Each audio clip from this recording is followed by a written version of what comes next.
Okay, I would like to talk about using Photoshop to color in your drawings. And it can be either drawings that you literally drew and scanned, or it can be drawings that you made digitally with a stylus. Um, so ideally, your drawing, I mean, I like to have my drawing to have an organic quality. So you can draw on the computer and have it look like a coloring book with just thick, heavy lines, but there's no subtlety in that. Um, so if you make your line with an organic quality, it can be a little trickier to get a selection. So if this drawing here was just a thick Sharpie line, it would be easy to, just click your magic wand, make a selection. So right here, it goes all the way around the outside. It catches the tail, but and it catches the paw. So I don't know. It's I prefer to make the selection manually. And what you want is the selection to kind of fall right on the edge of the line. So like right there. And there's always, it's always little schmutz, little stuff falling over. So I like to use the pencil tool to make the outline and then use the fill bucket to fill it in. So it makes a nice clean selection. The problem, I mean, this is actually the only thing that I think the pencil is good for because it leaves a very bitmappy kind of edge. But if you use like, say you use the brush tool, and I'll set it to like a hard brush. When you fill, there's like always that little white edge. It never gets it all the way. So if you use the pencil tool to make your shape first, then when you use the fill bucket, it completes. Now this is like a perfect selection right here. So that's great. So it gives you a really clean selection. So I'm going to just make it white, like that. So the relevancy of this may not be immediately apparent,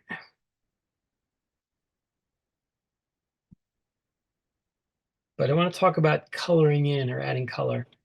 So we need to make a clean selection first, and I'm going to color on a different layer than where the line is. And in graphic novels, traditionally, the black line is on top. So that's kind of industry standard. I'm going to label this, I'm going to call this color layer. And what I'm going to do is I'm going to I'll call this layer line, and it goes on top, and I'm going to set that to multiply. So now when I color this bottom layer, the black line is transparent. So what I have to do is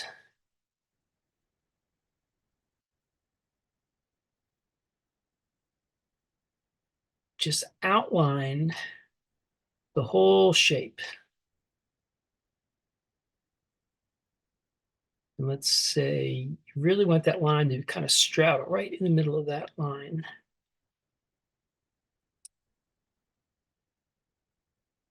Let's just, so you got that done already. And then a couple of spots I missed here. So this is, I'll look up here, there's a line I missed before. This can be the tedious part, but it really makes the difference having an area cleanly selected, a precise selection. So if you don't, then it just gets to mush. So you can have soft variations within the selection. And I'm doing this, I don't have my stylus with me. So I'm just doing this all with a mouse. That's fine. What happens, I'll tell you, this happens a lot. Like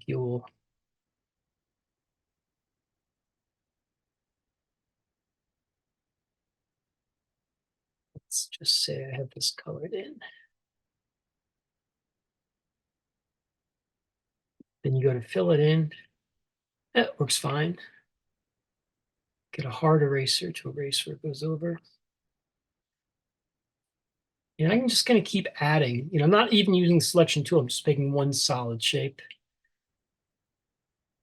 And I want to show.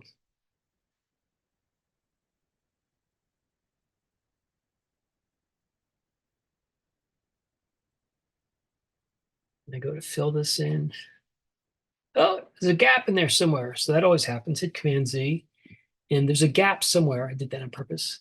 So I'm going to turn off my black line. There's a little gap right there. So it's almost like a bucket with water. If there's a gap, the liquid spills everywhere.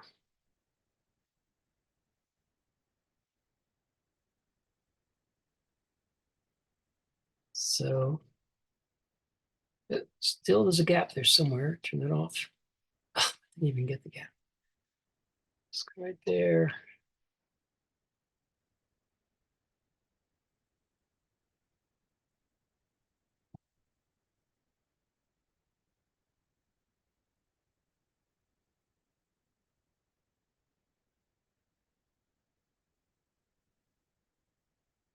So I think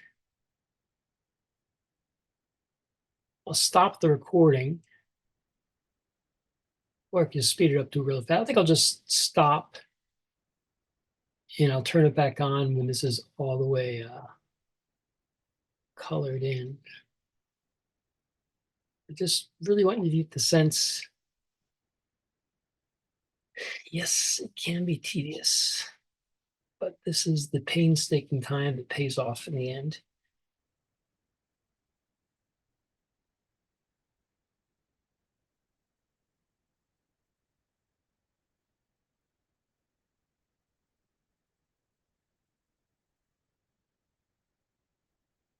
I'm going to hit stop and then I'll start up again. Where's my record button?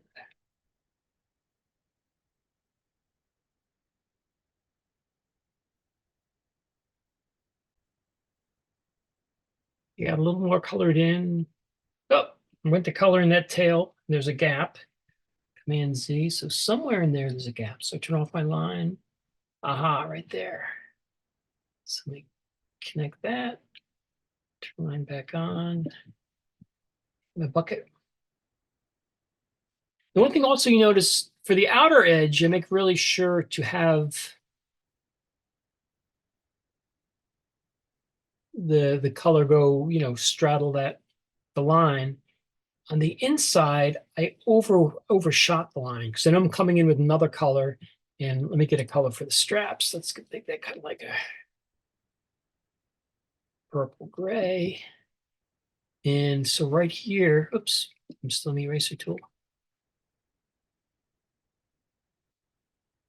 So the reason I overshot the line with my gold, and I'm going to overshoot it here, is because I don't want there to be a white gap between the purple and the gold.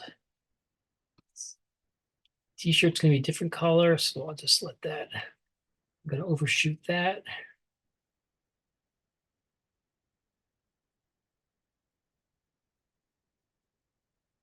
It also makes it go a lot quicker because if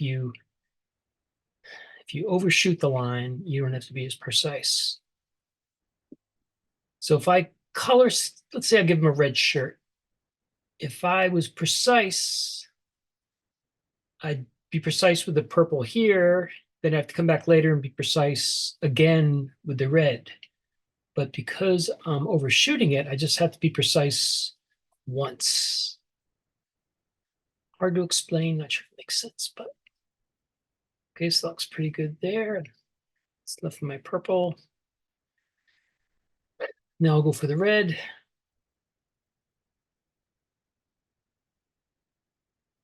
And pencil. See again, I overshot the shirt with the gold, but I just can come in once. I don't have to be precise twice. I just have to be precise once.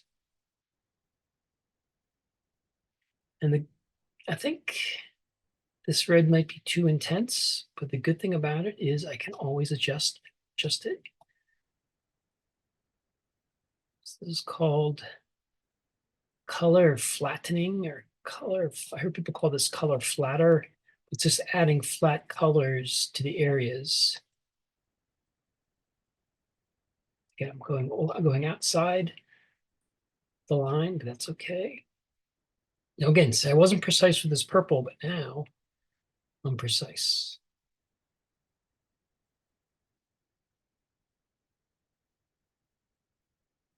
Cover up that, cover up that, cover up the gold.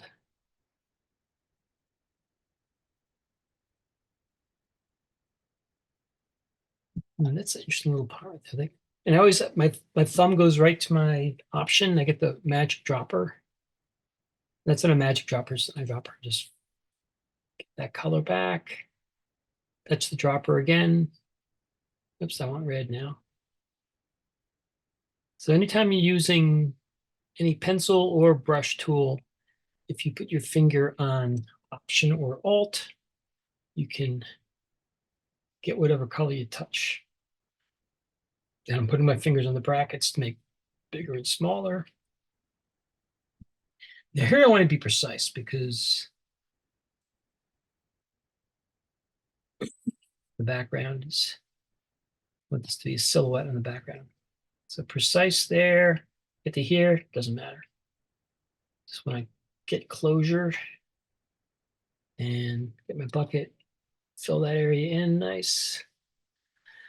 Oh, a little bit of red right here. Give him some jeans. So what color this? Bluish, a little bit of a warm, not that warm.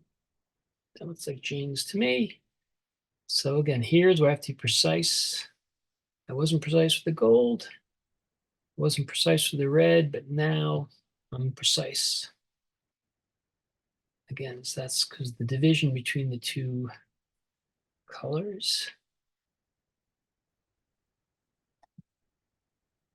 And I'm going to use my fingers to small.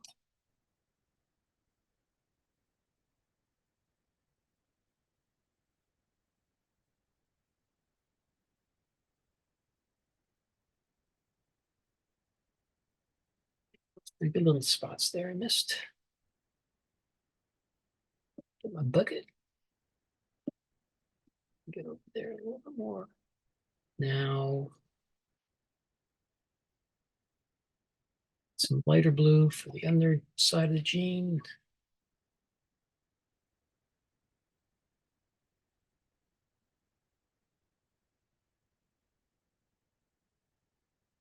Cover up that.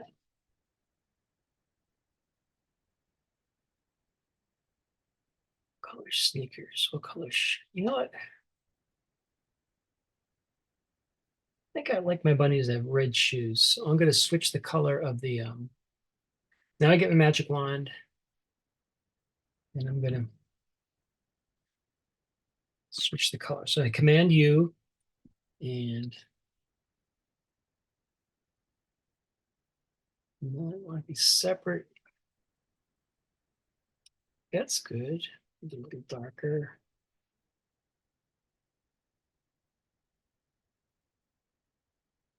Okay. Red command. Also touch my eyedropper. Cover up that part. Oops. What's going on with that? There we go.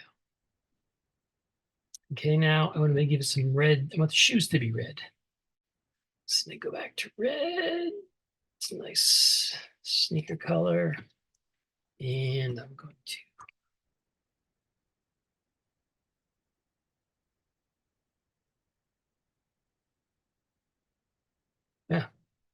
too pink. Better.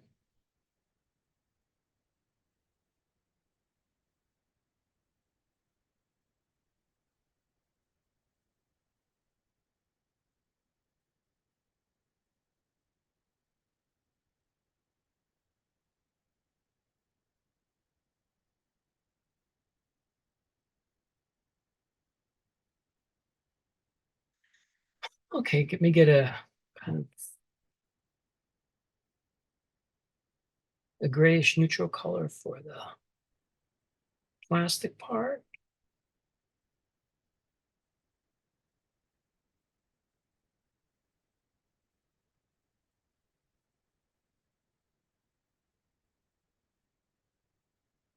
I got to think of a fun color for those laces.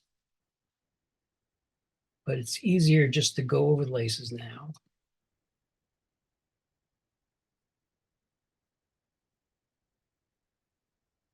And it's good. Touch my finger to option, get that red again. Got this little area right there. So he's kind of a gold color. So do I want, just make him funky. I'll give him some like lime green laces. See, Mr. Funky Bunny. That's, I don't like it. Even though I can change it, still, I hate it so much. Let's do that.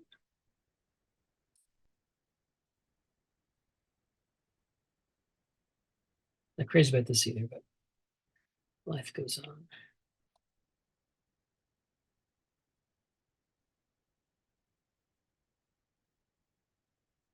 A little small.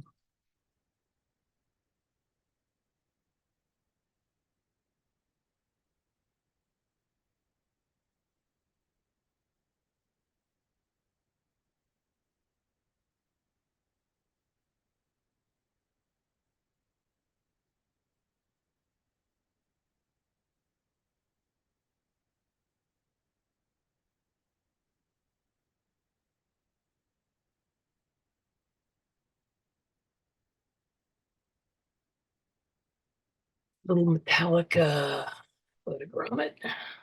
Dark color, bluish gray.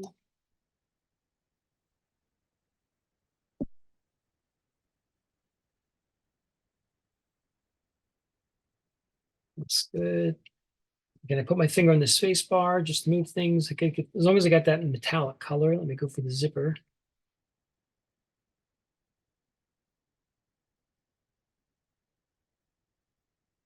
I'm doing this all with a mouse.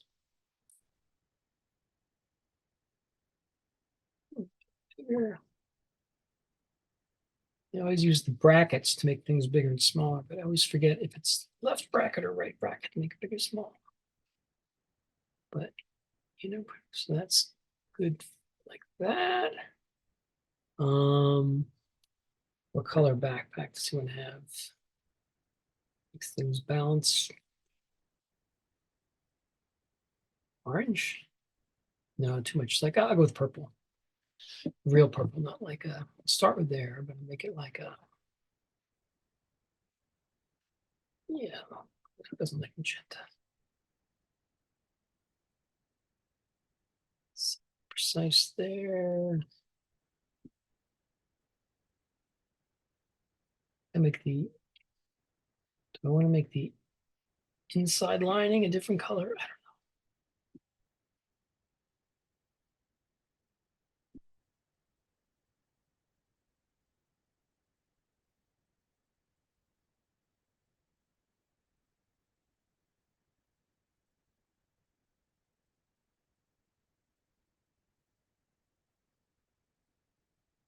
And while I'm right here, I've noticed this coverage was gapping. So I'm going to put my finger on option, get that color, fill that little piece in there, go back, the eyedropper, get this color back. And notice I'm not going to the edge. Just covering up. I want there to be a dark color by the edge of the zipper. A little fabric that the teeth are sewn into. I'm gonna hold my finger and shift and go dot to dot. Like with the actually if you put your keep your finger on shift. Oops, start here. No shift. Now if you hit shift, it's almost like the pen tool.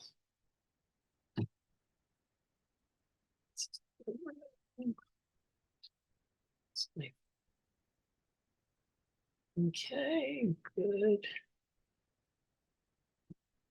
Back to my pencil.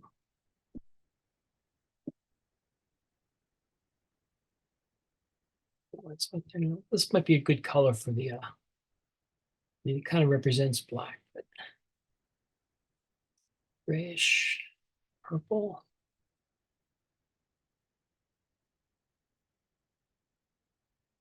You know what I'm spilling over? It's okay, I'm gonna clean it up. You can always go back and forth.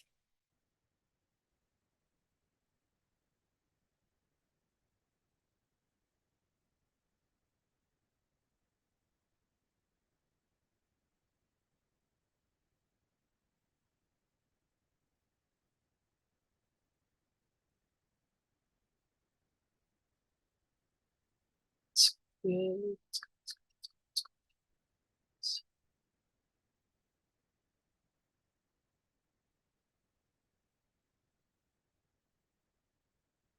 Yeah.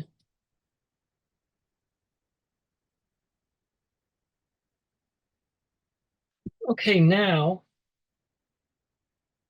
got the whole bunny. Oh, we didn't do his eyes. Well, actually, it's show. So let me get color for the whites of his eyes. Let me get like a, which needs a blue-eyed bunny. So get some nice blue.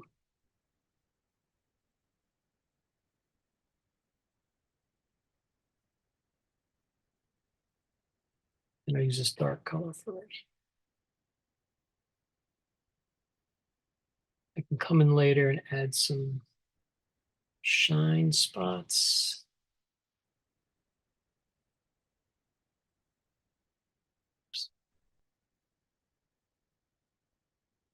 Okay, so now we have the bigger areas blocked in, and we're going to put some variation, like for his face, I want to put some white around the muzzle, some white around the eyes, some pink nose, pink fluff on the ears. Um, you know what I may even do? I'm going to get my magic wand, select the gold. Now I'm going to go select similar, and all the gold is selected. Then I'm going to adjust hue and saturation, or just Command U.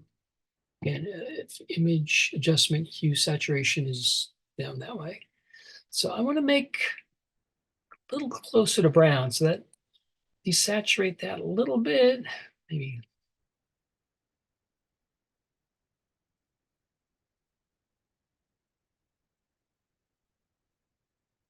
yeah, I think I like that better. Okay, so it's still selected. Now I'm going to, you know what I'm going to do? I'm going to copy this layer. So that way I will have a copy of my clean selection. And I'm going to go to the original layer. I'm going to make a new layer. And I'm going to fill this up with white.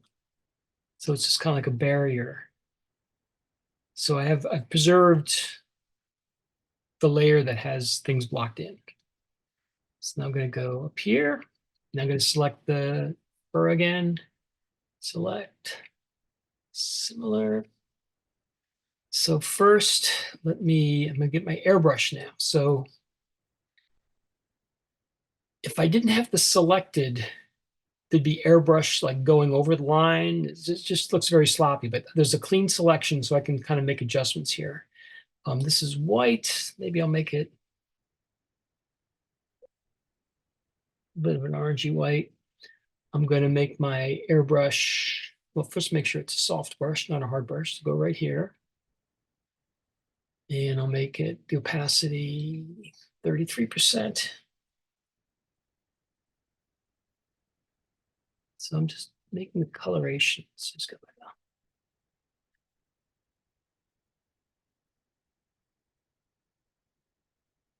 So, and a white coloration. Snap eyes and the underside of the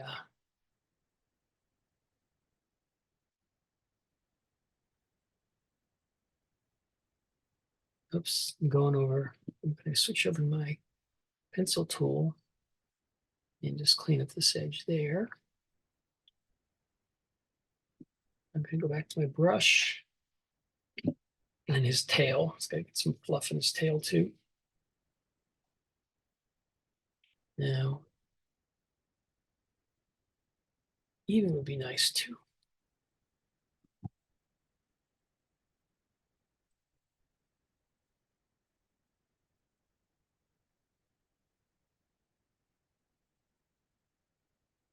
Again, I just have a mouse. I don't have a stylus. But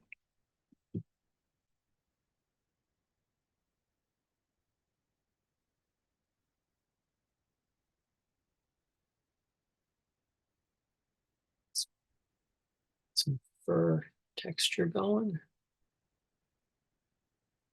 Texture is what takes time. So this bunny's probably not going to have too much texture. But I can give you a sense of how you would do it.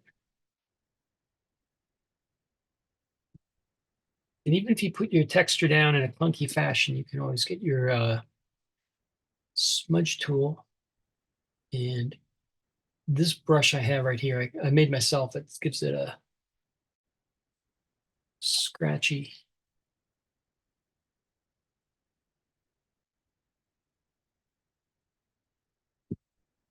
The trouble with the smudge tool is even though an area is selected, it can kind of go past the selection a little bit. So that gives a little bit of a little bit of a texture there. Not as much as we want for the finish. Now I'm going to switch colors. I'm going to get some pink. And, okay, that's a good pink. And let me go to my brush and make it a little more opaque. Make it a little bit bigger.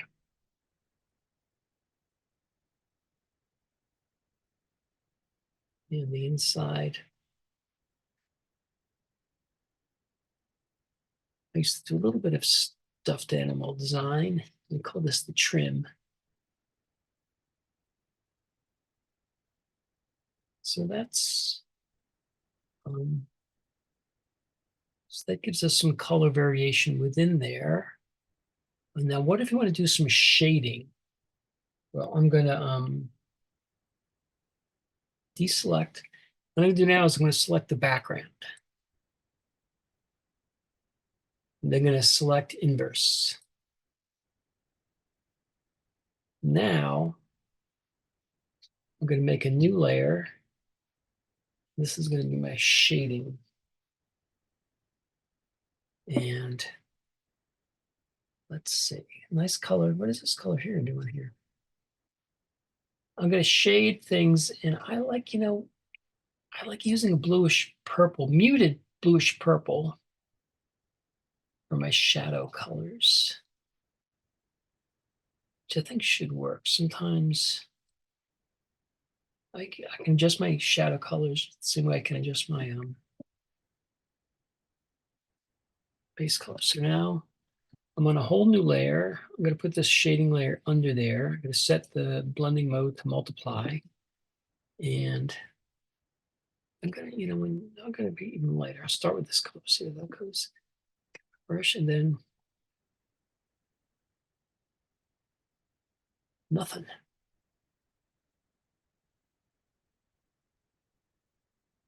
Why is nothing happening? Did I inverse?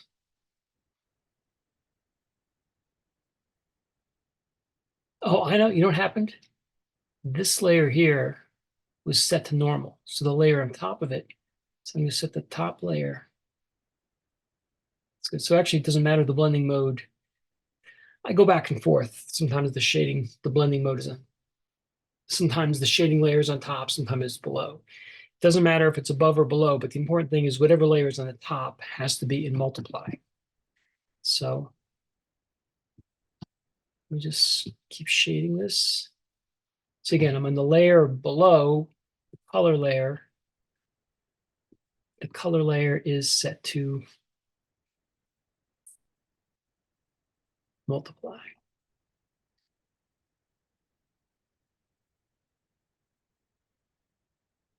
shadows.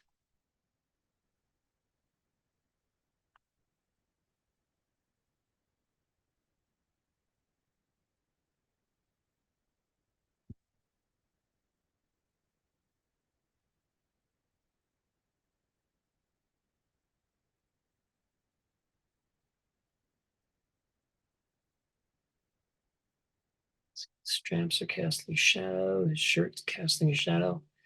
Again, there's cast shadows and form shadows.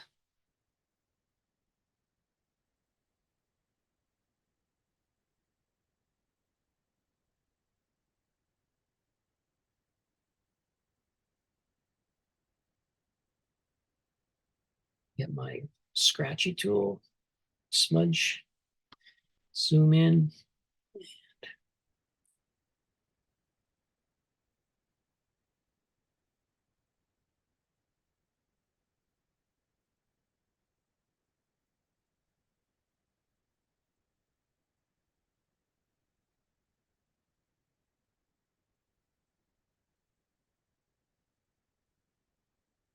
So remember, form shadow is a soft, curved shadow. It kind of rolls away from the light. And a cast shadow is a shadow that's cast, like these pants would cast a shadow. And it'd probably be a hard edge shadow too. I can maybe switch my brush to a harder brush. And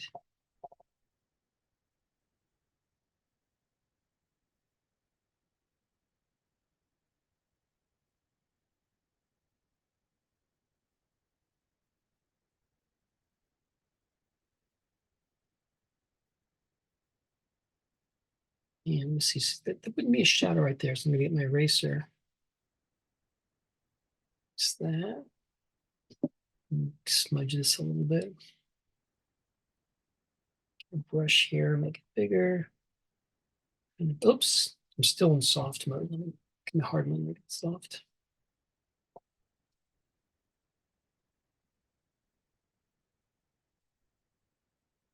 Let me just soften that up a little bit.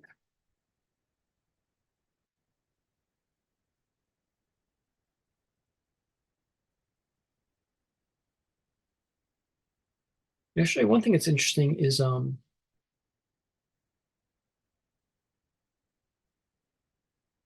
if I'm going to deselect, I'm just going to select the shirt. So I'm going to grab the green of the shirt, select similar.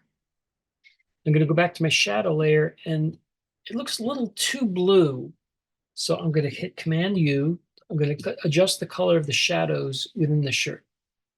So I think like that looks a little bit better to me.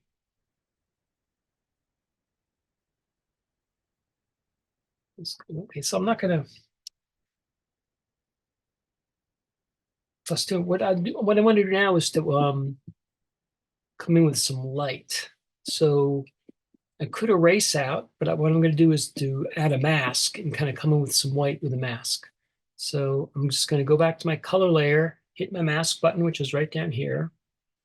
And now make sure I have black on my brush. And now everything I come in, like let's go to his eye. And if I want, I can select, let me select that light blue of the eye. Now I'm going to come in with a soft brush. 61% is fine, make it smaller. I'm going to select the iris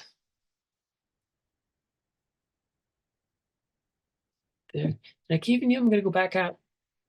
I'm in the mask layer. I'm going to go out to my regular color layer, and I realized the blue didn't go enough. So I'm going to touch the blue and just kind of fill in the blue a little bit more there. Okay, that's good. I'm going to go back to my mask layer. And interesting, look at the color. So when I'm in the regular mode, it gives me the regular colors. When I'm back in the mask, it knows it's got to be black and white. So let me put a shine on his nose. I could.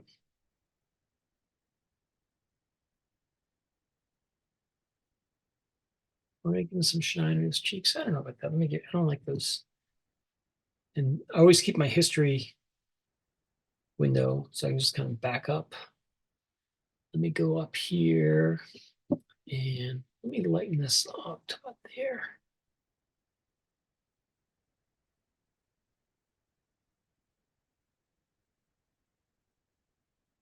And this is not fun doing with a mouse. Ideally, you would add fur with, a stylus, and you have it set to some kind of scratchy mode. But a quickie way to do it is kind of do it like this, and then just come in with the scratchy tool.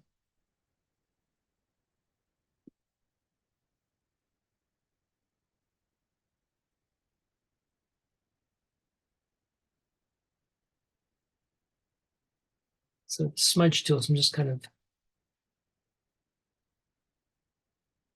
smudging around. I like to look a little more organic.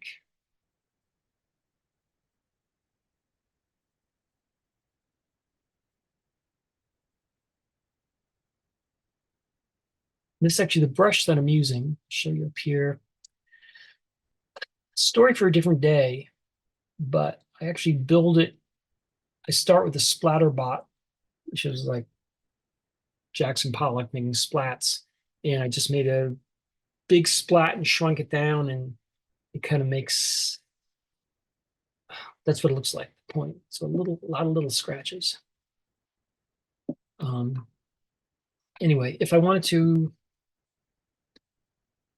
kind of leave a little bit of shine on 40%, make it down to 20%.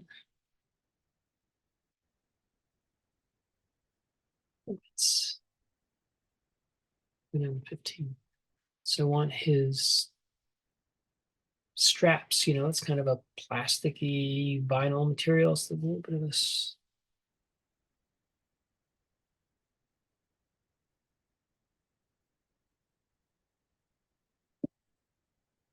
Scratch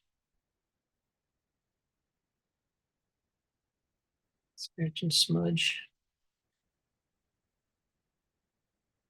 Actually, I even like to use that on my brush. Sometimes I can use that. I have it saved. Speckle point.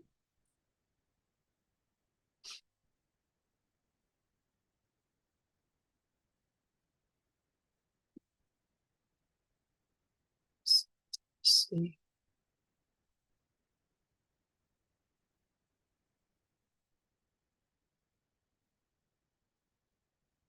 It's a real subtle texture. See how it's.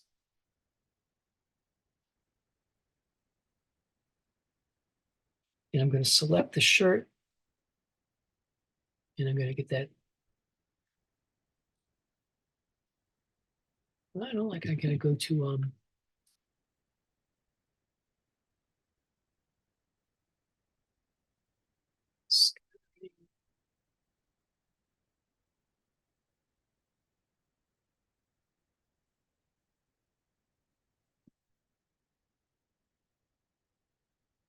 so it makes it more organic, a little less regular. And let me select his pants. And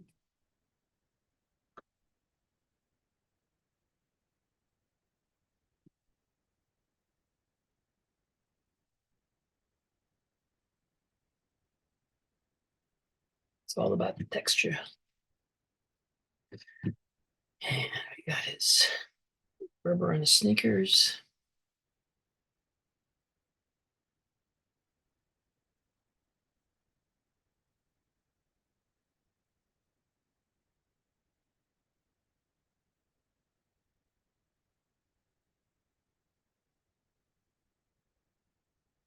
Inner lining.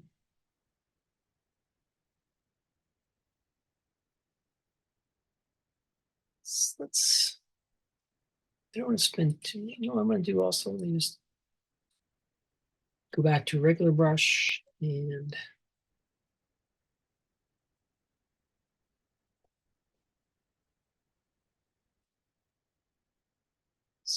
give an edge to the.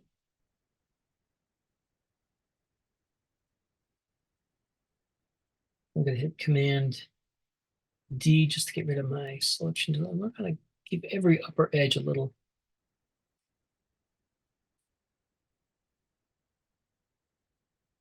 I'm looking at these shoes now, looking, I can clean up the. One thing we let's go down to the, it's supposed to be metal, right? It's supposed to be a little more shine there. Some shine.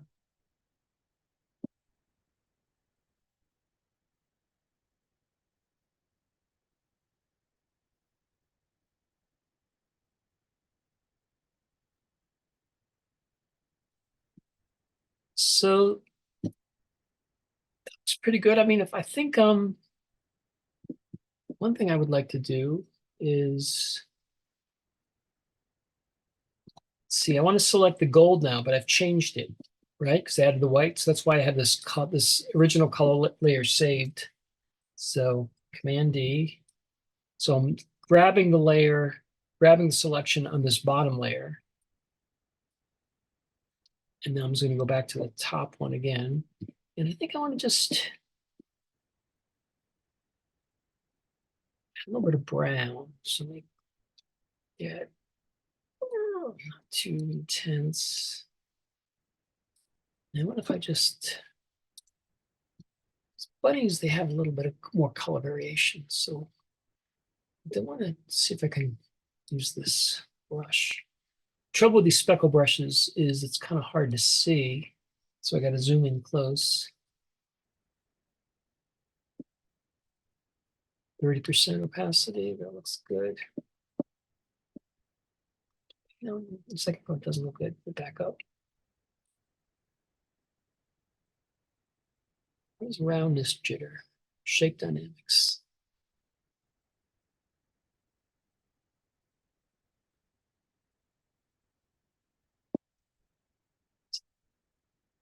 I don't like the way it's going down there so much. You know what I'm going to do? I'm going to do this on a different layer. Make a new layer. And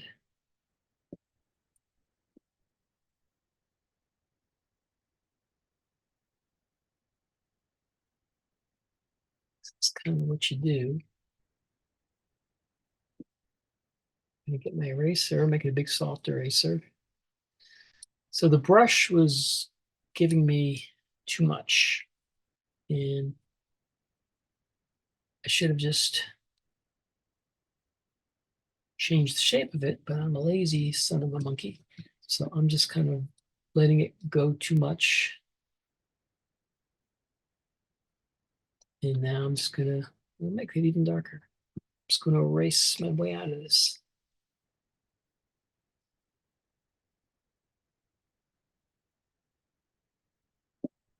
An eraser, because I'm on.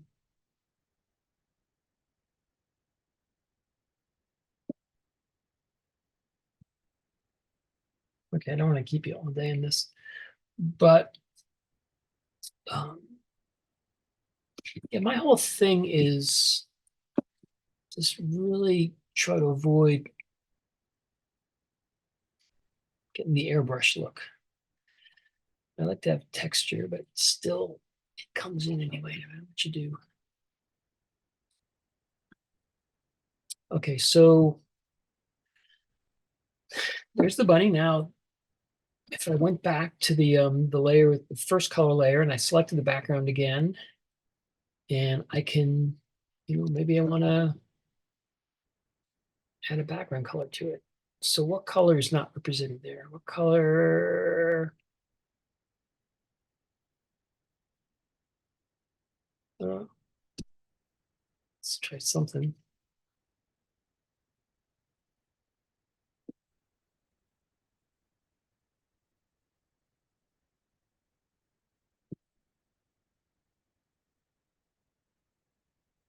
Okay, that looks kind of cool. Let me get a different color for the, I'm going to use a hard rain brush. Let me get let's see, I don't want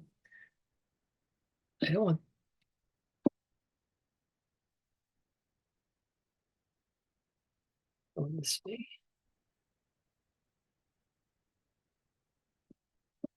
That 100%. Actually, I kind of like that color that was made. It was made by a mix, but that there, make that 100%.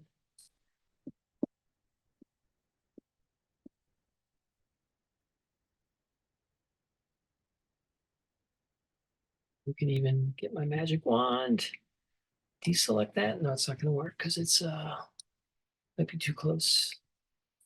That's good. Now I'm going to use my gradation tool. So go here to gradient tool and make sure your classic gradient. There's a regular gradient, which I don't like at all. Classic gradient is great. Let me figure out a darker color, darker version of this. So what I'm going to do is select that and let me get purpler and darker. Looks good. I'll go to my, make sure the gradient is set to transparent.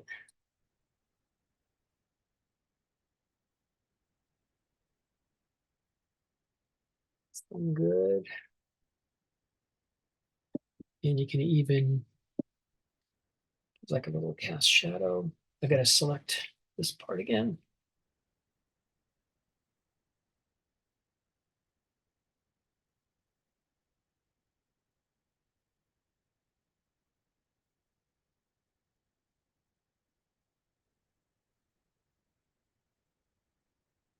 So I think that's good enough for this. The important thing's there that now you can grab any selection and you could add more dimension.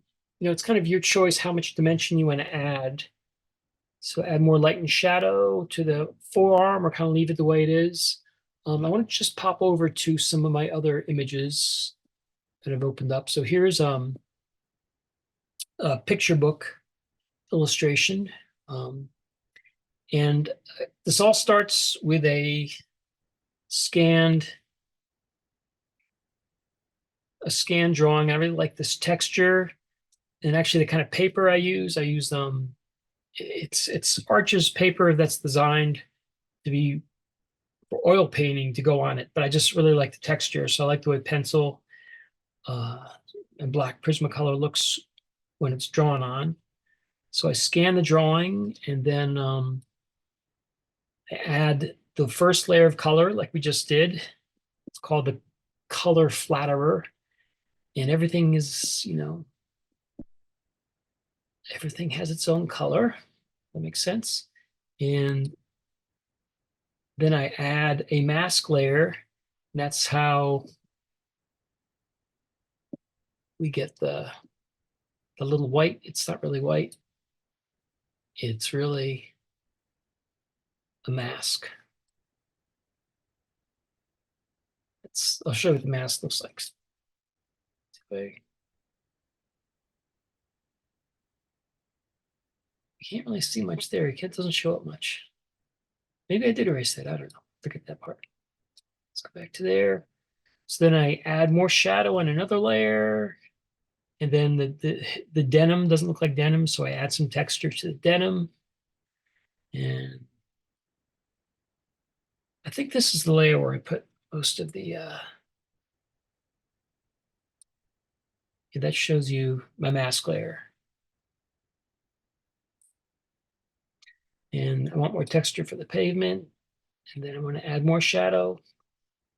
And then I want to add a little bit, I can't even see where that is, but somewhere shadow's popping in there. And the rim shadow, it's like a little golf course border shadow for those rims. And then I have a layer that's, actually all those previous layers are all set to multiply because they enhance what's below them.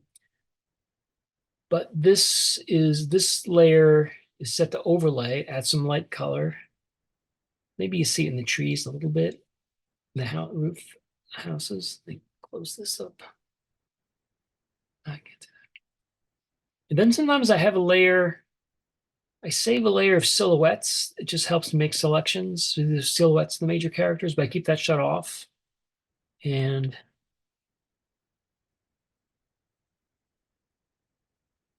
I think that's it.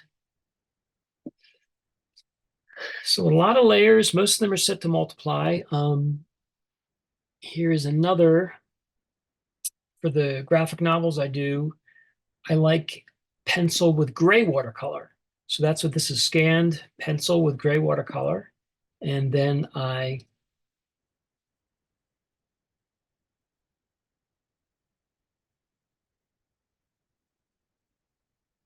actually ship out the scan. I email it to someone I work with in the Philippines, and he adds flat areas of color. So that whole first stage I did adding the color. So he does that $10 a page. It's kind of a job in the comic book industry, the graphic novel industry, people who just, it's called color flatter, color flatterer. I didn't really get the phrase right, but they just add flat areas of color.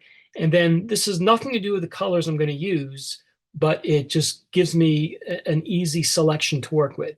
So each of these colors is a clean selection.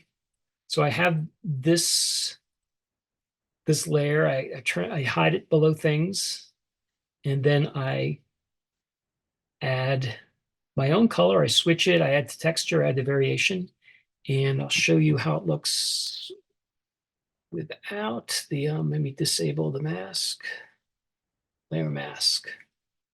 Oh, I'm not in that, I gotta go in that layer to disable it. Layer mask, disable.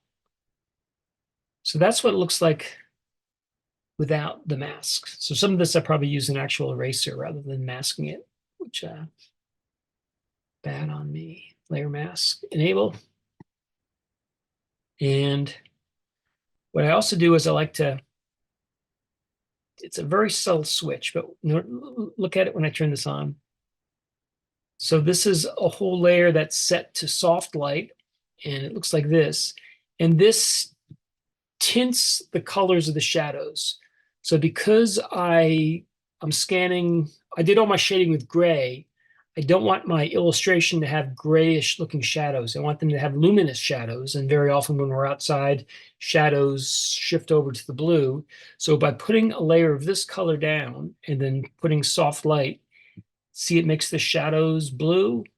And the uniform, they have like parchment color uniforms here. And the uniforms need a different color shadow because purple would, they're kind of yellowish, which just look gross. So that's how I do their shadows. And then I have another layer set to white logo. And then whenever a layer is white, it's generally normal. See the little logos on the caps. And this scoreboard, that's the type on the scoreboard. And the blue logos on put the logos on like the little penguin there. So put that on a transparent layer and more blue and the blue logo and red T. Oh, so this is the dinosaurs. They have a red logo on their uniform. And this is more type for the, it's funny what you ask. How come I didn't put all the type on the same layer, all the type for the scoreboard? The white type, it had to be opaque. So the white type scoreboard too is a normal layer, but I thought maybe this one was set to multiply, but this is set to layer too. So I could have put all the type in the same layer. That would have been wise. Time saver. Blue line, there's blue lines in the uniforms. Now the giraffe, I put a whole different layer for his spots. And the little llama down there, get him a little browner. So you can see how it's really important to label your layers, because if this was just layer 1, 2, 3, 4, 5, I'd never find out what each was. And blue line, white. So look at the giraffe's face and the Parasaurolophus. A little more white and more white. What does this do? Yeah, that's the whoosh. So that is fun with layers, and this is my approach to transforming a drawing into a colored illustration. There are a myriad of ways. Kind of most professionals have their own method of working, but I think the principle is the important thing to remember is to kind of just understand the different blending modes that the layers can do, and really keep selections clean. Like there's a clean selection between the texture and the scoreboard and the pterodactyl here. So you really have to have a good grasp on where to have a soft transition and where to have really um, crisp trend, crisp selection, I think is the key.